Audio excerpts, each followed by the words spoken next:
Hello दोस्तों, YouTube channel को subscribe कर क्लिक बेल आइकन को प्रेस करें ताकि नोटिफिकेशन आपको मिलते रहे जेआईबी से और बैंक प्रमोशन के संबंध में। यहाँ पे स्टार्ट करने से पहले मैं आपको बता दूं कि हमारे पास दो तरह के वीडियो कोर्स है जेआईबी में, एक शॉर्ट टर्म वीडियो कोर्स और एक आपका दूसरा जो है short term plus in depth video course है। शॉर्ट टर्म में क्या होता है कि जहाँ आपके पास समय कम बचा, 24 घंटा है, 48 घंटा है, 2 दिन बचा है, 3 दिन बचा है, महीने भर तक का समय, तो बहुत बढ़िया कोर्स है शॉर्ट टर्म।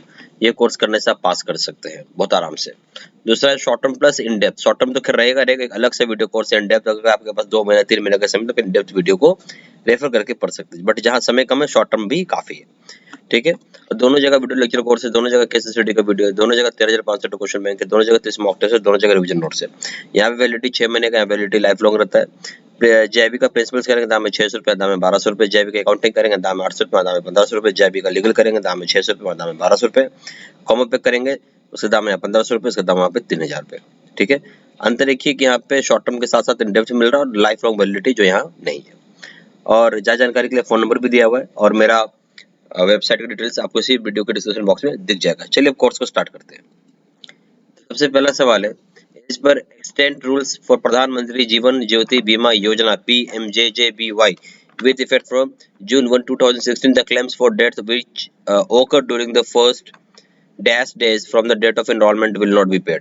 तो बोलता है जो अभी नया कानून आया हुआ है प्रधानमंत्री जीवन ज्योति बीमा योजना PMJJBY, जो कि लागू हुआ है जून 1, 2016 से। तो बोलता है जो क्लेम होता है डेथ में यानी मृत्यु में, तो यहाँ पे कब तक आप जब क्लेम करेंगे आपको नहीं मिलेगा। हालांकि आपने इनरोलमेंट कर चुका है। ठीक है, इनरोलमेंट करते हुए कितना दिन हो जाएगा, या आप बोल सकते हैं कि आपकी मृत्यु होगी, कितने दिन के अंदर अगर आपकी मृत्यु हो जाती है इनरोलमेंट करने के बाद, तो भी पैसा आपको नहीं मिलेगा। यानी इनरोलमेंट कर चुके हैं बट आपकी इनरोलमेंट के बाद आपकी मृत्यु हो रही है। ठीक है, तो सवाल ये उठता है कि भाई इनरोलमेंट तो ले लिया बट कितना दिन तक आप क्लेम नहीं ले पाएंगे, सवाल ये था। ए ऑप्शन है आपको 15 डेज, बी ऑप्शन है 30 डेज, सी ऑप्शन है 45 डेज, डी ऑप्शन है 60 डेज। सही ऑप्शन क्या हो जाएगा? सी, 45 दिन तक आपको कोई पैसा नहीं मिलेगा। जैसे आप जीवन ज्योति प्रधानमंत्री जीवन ज्योति बीमा योजना लेते हैं, PMJJY लेते हैं, शुरू के 45 दिन अगर आपकी मृत्यु हो जाए तो आपको कोई पैसा नहीं मिलेगा। 45वें दिन के बाद मरेंगे तो भले पैसा मिलेगा आपको। सी ऑप्शन सही है। Question number 2. All scheduled commercial bank SCBs are required to invariably upload the KYC data pertaining to all new individual accounts opened on or after dash with central KYC records registry immediately. बोलते जितने भी भारत में scheduled commercial bank है उनको जरूरी है कि upload करें अपना KYC डेटा जो कि पर्टेन करता होगा सारे के सारे नए इंडिविजुअल अकाउंट जो कि ओपन किए गए होंगे। कब से बता रहे?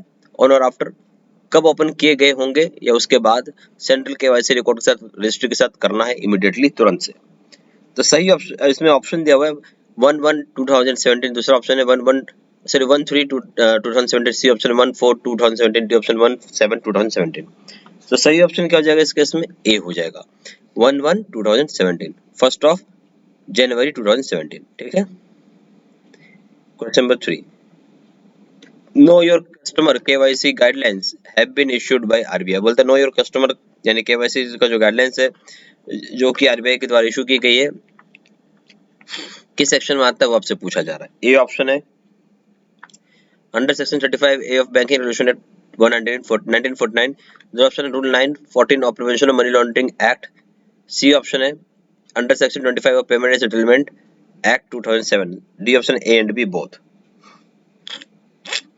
तो सही ऑप्शन क्या है? नो योर कस्टमर गाइडलाइंस जो RBI के द्वारा इशू की गई है वो 2 सेक्शन में की गई है। ए ऑप्शन क्या है? Under section 35A of banking regulation act 1949, ये भी सही है।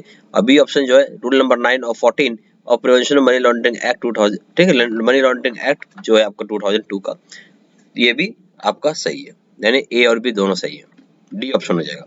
Question 4. Under KYC, in case of company, the beneficial owner is a natural person who has a controlling ownership interest or who exercise control of more than -% of the shares or capital or profits of the company.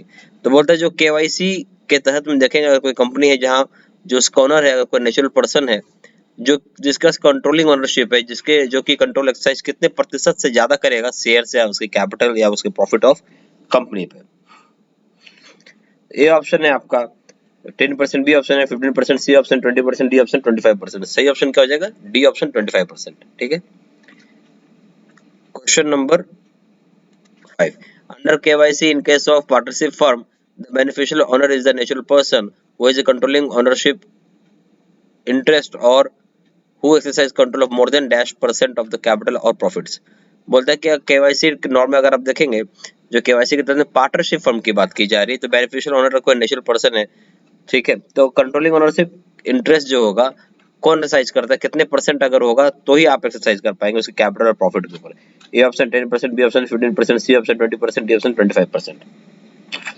सही option हो जाएगा B 15%, ठीक है। Question number 6, under KYC in case of incorporated association और body of individuals, the beneficial owner is a natural person who has a controlling ownership interest or who exercise control of more than 10% of the property or capital or profits। बोलता है कि KYC के तहत अगर कोई unincorporated association है, body of individual है, जब बेनिफिशियल ओनर कौन है, नेचुरल पर्सन है, तो इसका कितना प्रतिशत का कंट्रोलिंग ओनरशिप होना चाहिए ताकि एक्सरसाइज कर सके कंट्रोल प्रॉपर्टी के ऊपर, कैपिटल के ऊपर, प्रॉफिट्स के ऊपर। ए ऑप्शन है 10%, बी ऑप्शन 15%, सी ऑप्शन है 20%, डी ऑप्शन 25%।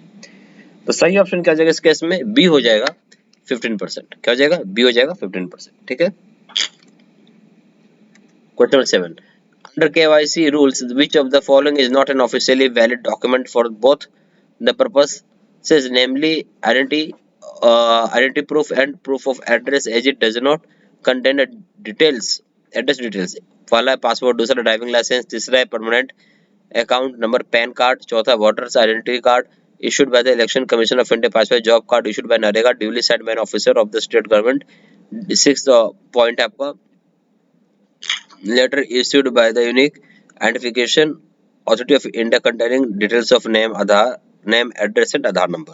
तो बोलते केवाईसी रूल है जिसमें बोला गया इसमें से कौन सा ऑफिशियली वैलिड डॉक्यूमेंट नहीं माना जाएगा, जहां दोनों काम के लिए आइडेंटिटी प्रूफ और प्रूफ ऑफ एड्रेस दोनों के लिए वो ऑफिशियली वैलिड डॉक्यूमेंट नहीं माना जाएगा, ठीक है, क्योंकि उसमें एड्रेस नहीं होता, ठीक है। पहला है पॉइंट आपका पासपोर्ट, दूसरा पॉइंट ड्राइविंग लाइसेंस, तीसरा point permanent account number PAN card, चौथा पॉइंट है वोटर्स आइडेंटिटी कार्ड जो कि इशू की जाती है इलेक्शन कमीशन ऑफ इंडिया के द्वारा, पांचवा है जॉब कार्ड जो कि इशू की जाती है नरेगा के द्वारा जहाँ ड्यूली ऑफिसर साइन करता है स्टेट गवर्नमेंट का। छठा ऑप्शन है सॉरी छठा पॉइंट है लेटर जो कि unique identification authority of India UIDAI के द्वारा आपको भेजा जाता है, जिसमें नाम होगा, एड्रेस होगा और आधार नंबर होगा। तो क्या नहीं होगा इसमें, कौन सा में जिसमें बोल रहे एड्रेस नहीं है या जिसके वजह से उसको हम लोग ऑफिशियली वैलिड डॉक्यूमेंट नहीं मानेंगे identity proof as well as address proof के लिए। पहला ऑप्शन है 3, 5 एंड 6 ओनली, बी ऑप्शन है 3 and 6 only, C option 3 only, D option none of this. तो सही ऑप्शन क्या हो जाएगा इस केस में, 3 हो जाएगा, जिसका मतलब पैन कार्ड, ठीक है। पैन कार्ड में सिर्फ एड्रेस नहीं होता, तो सी ऑप्शन हो जाएगा, ठीक है। For KYC purpose, where simplified measures are employed for verifying the identity of customers, the utility bill which is not more than -months old of any service provider, electricity bill, so electricity, telephone, postpaid, mobile number, piped gas, water bill shall be deemed to be OVD। मोल जो purpose होता है जहाँ simplified measures होते हैं जिसको apply की जाती है, जहाँ पे वेरीफाई की जाती है आइडेंटिटी कस्टमर्स की, यूटिलिटी बिल की, जो कि कितने महीने से पुराना नहीं होना चाहिए, या कोई भी सर्विस प्रोवाइडर का, जैसे इलेक्ट्रिसिटी बिल हो गया, टेलीफोन बिल हो गया, पोस्टपेड मोबाइल फोन हो गया, पाइप्ड गैस हो गया, वाटर बिल हो गया, जिसको माना जा सकता है ऑफिशियली वैलिड डॉक्यूमेंट। यानी एड्रेस प्रूफ में वो काम करेगा, बट वो कितना महीना पुराना नहीं होना चाहिए ताकि उसका ऑफिशियली वैलिड डॉक्यूमेंट माना जा सके। ए ऑप्शन है 1 month, two option, B option है 2 मंथ, सी ऑप्शन है 3 मंथ, डी ऑप्शन है 6 मंथ। तो सही ऑप्शन हो जाएगा बी 2 मंथ, 2 महीने से पुराना नहीं होना चाहिए यूटिलिटी बिल, यानी 2 महीने ज्यादा पुराना नहीं होना चाहिए यूटिलिटी बिल। सही ऑप्शन हो जाएगा बी, यानी 2 महीना। Question number 9, for the purpose of small account under KYC which of the following conditions is correctly stated. बोलता है जो पर्पस होता है स्मॉल केवाईसी के तहत, तो बोलता है इसमें से जो केवाईसी बोलते जो पर्पस होता है स्मॉल अकाउंट का केवाईसी के तहत, इसमें से कौन सा कंडीशन जो है सही सही बताया हुआ है। ए ऑप्शन है aggregate of all credits in financial does not exceed 50,000। बोलता है जो पूरा साल भर का जो टोटल होगा क्रेडिट फाइनेंशियल ईयर में 50,000 ज्यादा नहीं होना चाहिए। B option the aggregate of all withdrawals and transfers in a month does not exceed 10,000। बोलते जितना भी पैसा निकालते हैं, विड्रॉ करते हैं, चाहे ट्रांसफर भी करते हैं, विड्रॉ प्लस ट्रांसफर, एक महीने में 10,000 रुपए ज्यादा नहीं होना चाहिए। सी ऑप्शन है आपका the balance at any point of time does not exceed ₹1,00,000। बोलो बैलेंस जो होगा किसी पॉइंट ऑफ टाइम में 1,00,000 ज्यादा नहीं होना चाहिए। D option none of the above. तो सही केस क्या हो जाएगा इस केस में, आपका बी हो जाएगा। बोलता है कि जो विड्रॉल और ट्रांसफर करेंगे एक महीने में 10,000 रुपए ज्यादा नहीं होना चाहिए। बाकी सारे ऑप्शंस गलत है, ठीक है, यानी बी ऑप्शन सही। जब बोलता है सारा विड्रॉल से ट्रांसफर आपका एक महीने में 10,000 से ज्यादा नहीं होना चाहिए, ठीक है। Question number 10, common reporting standards main reporting standard set for implementation of multilateral agreement signed by India automatically exchange information based on Article 6 of the Convention on Mutual Administration Assistance in Tax Matter relating to the bank accounts of। तो question number 10 बोलता है कि common reporting standard का मतलब ये है कि जो रिपोर्टिंग स्टैंडर्ड सेट किया जाता है, जहाँ इंप्लीमेंट की जा रही मल्टीलेटरल एग्रीमेंट, जिसमें कि साइन भारत भी किया होगा ताकि ऑटोमेटिकली एक्सचेंज किया जाए इन्फॉर्मेशन जो बेस्ड होगा आर्टिकल नंबर 6 जो कि mutual administration assistance in tax matter, उसको आसानी से कह सके, जो कि रिलेट करेगा बैंक अकाउंट्स को। किसका है? तो ए ऑप्शन है European citizen only, B option है आपको US citizen, C option citizen of all countries, D option citizen of countries other than USA. सही ऑप्शन हो जाएगा D, citizen of countries other than USA के लिए।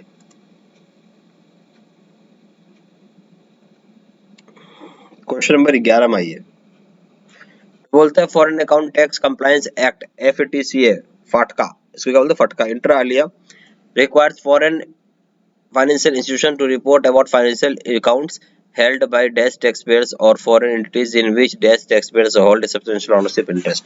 बोलते foreign account tax compliance act जो होता है, फटका जो होता है, जहाँ जरूरी है कि फॉरेन फाइनेंशियल इंस्टीट्यूशन रिपोर्ट करे फाइनेंशियल अकाउंट जो कि पे किया जा रहा है, जो कि हेल्ड होगा किसके द्वारा? टैक्सपेयर्स या फिर फॉरेन एंटिटीज जहाँ पे टैक्सपेयर होल्ड करते हो सब्सटेंशियल ओनरशिप इंटरेस्ट। तो किसके बारे में बताया जा रहा है? ए ऑप्शन है European citizen only, B option US tax payer, C option है citizen of all countries, D option citizen of countries other than USA. तो सही ऑप्शन हो जाएगा यूएस टैक्स पेयर्स के बारे में बोला जा रहा है फटका। फटका किसके बारे में? यूएस टैक्स पेयर्स के बारे में। किसके बारे में? फटका, foreign account tax compliance act फटका, ये यूएस टैक्स पेयर्स के बारे में, बी ऑप्शन हो जाएगा। Question number 13, which of the following is the key element of KYC policy of a bank as per RBI directions? पहला है कस्टमर एक्सेप्टेंस पॉलिसी, दूसरा है रिस्क मैनेजमेंट, तीसरा है कस्टमर आइडेंटिफिकेशन प्रोसीजर, चौथा है आपका मॉनिटरिंग ऑफ ट्रांजैक्शंस, पांचवा है रिपोर्टिंग ऑफ ट्रांजैक्शंस। बोलते हैं इनमें से कौन सा की एलिमेंट होगा केवाईसी पॉलिसी बैंक का जो कि आरबीआई डायरेक्शंस के हिसाब से? पहला पॉइंट जो है आपका कस्टमर एक्सेप्टेंस पॉलिसी, दूसरा है रिस्क मैनेजमेंट, तीसरा है कस्टमर आइडेंटिफिकेशन प्रोसीजर है, चौथा है मॉनिटरिंग ऑफ ट्रांजैक्शन, पांचवा है रिपोर्टिंग ऑफ ट्रांजैक्शंस है। तो सही ऑप्शन है, सॉरी इसमें ऑप्शन दिया हुआ है 1 to 5, A option 1 to 5 all, B option है 1 to 4 only, C option 1 to 3 only, D option है 1 and 2 ओनली। सही ऑप्शन हो जाएगा 13 का बी 1 to 4 ओनली, यानी से जो की पॉलिसी है के एलिमेंट है केवाईसी पॉलिसी जो बैंक का होता है इस पर आरबीआई डायरेक्शन का, तो जिसमें पहला हो गया कस्टमर एक्सेप्टेंस पॉलिसी है, सही है, दूसरा रिस्क मैनेजमेंट ये भी सही, तीसरा कस्टमर आइडेंटिफिकेशन प्रोसीजर ये भी सही है, चौथा है मॉनिटरिंग ऑफ ट्रांजैक्शंस ये भी सही है 1 to 4 B option. Question 14, for risk management under KYC rules of RBI, the customers are categorized in following categories, which one is not correct? बोलते जो रिस्क मैनेजमेंट का केवाईसी रूल जो है RBI का, उसके तहत में कस्टमर कैटेगराइज किया गया फॉलोइंग कैटेगरीज में, इसमें से कौन सा सही नहीं वो बताना है। पहला ऑप्शन है हाई रिस्क, दूसरा ऑप्शन है मीडियम रिस्क, तीसरा ऑप्शन लो रिस्क, चौथा ऑप्शन है नॉमिनल रिस्क। तो सही ऑप्शन क्या जाएगा? Nominal risk. तो नॉमिनल रिस्क बोल के कोई भी कैटेगरी नहीं है, ठीक है, हाई रिस्क, मीडियम रिस्क और लो रिस्क बोल के कैटेगरी बनाया हुआ है रिस्क मैनेजमेंट में केवाईसी रूल्स में, ठीक है, तो सही ऑप्शन हो जाएगा डी। और अगर आप यहाँ पे कोर्स करना चाहते हैं जीआईबी का, तो हमारे पास दो तरह का कोर्स है, एक शॉर्ट टर्म कोर्स जहाँ पे समय बहुत कम बचाओ, 2 दिन 3 दिन 24 घंटा 10 दिन 15 दिन, तो उसके लिए बहुत बढ़िया शॉर्ट टर्म कोर्स। अगर आपके पास थोड़ा समय हो तब शॉर्ट टर्म भी है इसमें, और प्लस इन डेप्थ वीडियो यानी ज्यादा डिटेल्ड वीडियो भी आपको मिल जाएगा, ठीक है, अगर समय है तो। दोनों जगह वीडियो लेक्चर कोर्स, दोनों जगह स्टडी की वीडियो, दोनों जगह 13,500 क्वेश्चन बैंक है, दोनों जगह 30 मॉक टेस्ट, दोनों जगह रिवीजन नोट से पीडीएफ में। वैलिडिटी हो जाएगी 6 महीने, या वैलिडिटी हो जाएगी लाइफ लॉन्ग। प्रिंसिपल हो जाएगा 600 रुपये का, या 1200 रुपये, अकाउंटिंग है 800 रुपये, 1500 रुपये, लीगल है यहाँ 600 रुपये, 1200 रुपये, कॉम पे का दाम है 1500 रुपये और दाम है 3000 रुपये। अंतर क्या है कि यहाँ पे शॉर्ट टर्म तो खैर है ही, प्लस इन डेप्थ वीडियो भी है, प्लस यहाँ पे वैलिडिटी जो हो जाएगी लाइफ लॉन्ग हो जाएगी।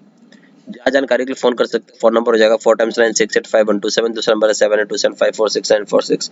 अब वेबसाइट में जाकर डायरेक्टली ऑनलाइन ऑर्डर प्लेस कर सकते हैं। वेबसाइट हो जाएगा www.jibcibstudymaterial.com, ईमेल आईडी हो जाएगा seedsena123@gmail.com। सारा इन्फॉर्मेशन मैंने इसी वीडियो के डिस्क्रिप्शन बॉक्स में भी डाल दिया है, ठीक है, थैंक यू।